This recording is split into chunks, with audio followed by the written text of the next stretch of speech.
Well, hello audience, and welcome to the Northwestern Sectionals of the Leaf Raking 2012 Championships. It's very exciting, don't you think, Phil? Dan, I gotta say, I have not seen a better group of competitors here today than I have since the last time that the leaves fell from the trees on the turning of our earth. Absolutely. I think we're in for a real treat today. And he's just gearing up right now, trying to decide which implement that he's going to rake the leaves with. I do hope that it is going to be a rake. Here's that he's looking at the red Spanish model. He's doing the Rakeathon 2007 model. It's a rake. That's the most important thing here. He has not chosen a spade. He has not chosen a baseball bat. You know his stance may appear that. He has not chosen a Cocker Spaniel. Oh, I see that. He has chosen a rake. I think it's important that he remembers to attack the leaves in a rakish angle. Otherwise, he may find difficulty in collecting the leaves. You will see here that he is using what we call in the business the pussy method. Very slowly and methodically raking the leaves. Now, while some may choose to do this, he's chosen.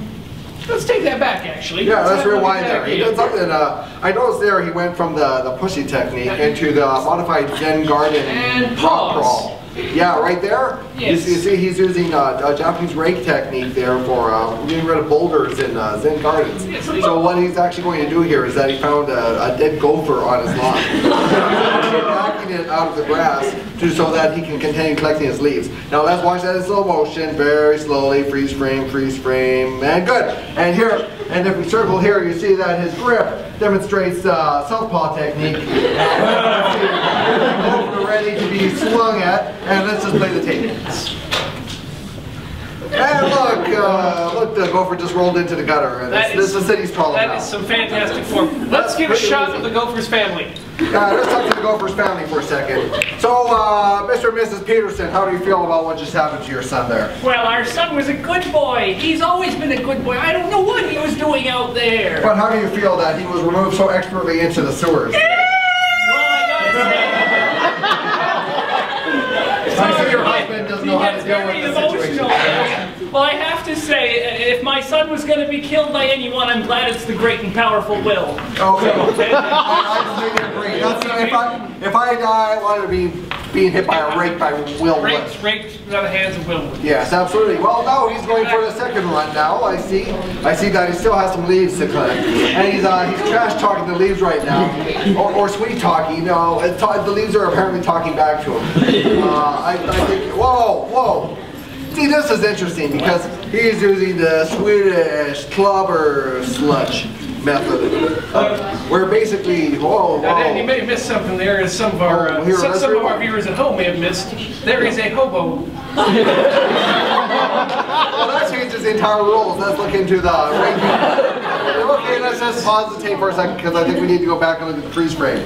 So if you look here, there is in fact a hobo that. Oh, and the hobo's nose is broken. Oh, that's a penalty. That's a penalty. That's going to cost him some points. That's going to cost him 3 demerits. If he can cave in that hobo's skull without missing a beat, that is going to be putting him on the road to the championship. Well, the important thing is here we play by Skyrim crime rules, which is that you have to kill all the witnesses. The crime didn't happen. And that does mean and as you know, Dan, this means that this is going to have to end in fire. I agree. I think fire is the only way to solve this leaf problem now. I mean, Will only has 45 seconds to wrap up his round here, and he still has 2 gallons of leaves to collect. And now he's wandering around and he's grabbed a live python and I'm not sure what he's going to do with it. No, you are still rewinding me. You never hit play again. I'm back to almost the beginning. That's why it looks so funny. Okay, let's rewind back to the... It's interesting that Mr. Wood has managed to actually escape the bonds of recorded media. Communicate with us from beyond the grave. Well, you're doing a bad job. Hit play or fast forward. Alright, let's just go back to the current tape. So we can see that Will has 45 seconds and left, and he has to decide what he's going to do with the last 2 gallons of leaves.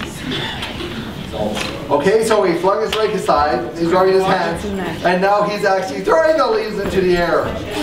This is a technique, and shooting them into pieces. This is known as Wild Bill technique. And freeze. Now there's 2 things I want to point out to you here. It's the most important thing about this particular performance by this man. This is the point in which Jesus Christ entered this man's heart. And if we click forward 2 frames, this is the moment when his head exploded. Watch the tape. Oh, wow. My God, I've never seen this before in the history of my life. I've never seen a head explode at any tournament competition this year. And you haven't. His traveling back in time has altered the present. This is the most significant moment in history.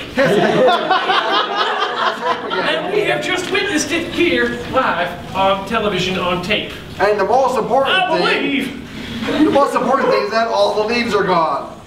I think Will was going to get 9 out of 10 today in his performance. Mr. Ross, today this is a Christmas miracle. I think we shall, bless Valhalla and wave our torches to the gods of the solar stars and thank Buddha for delicious, delicious pork. So that's it for our leaf ranking today on TSN. Join us next week when we travel back again for some goddamn reason to Ecuador.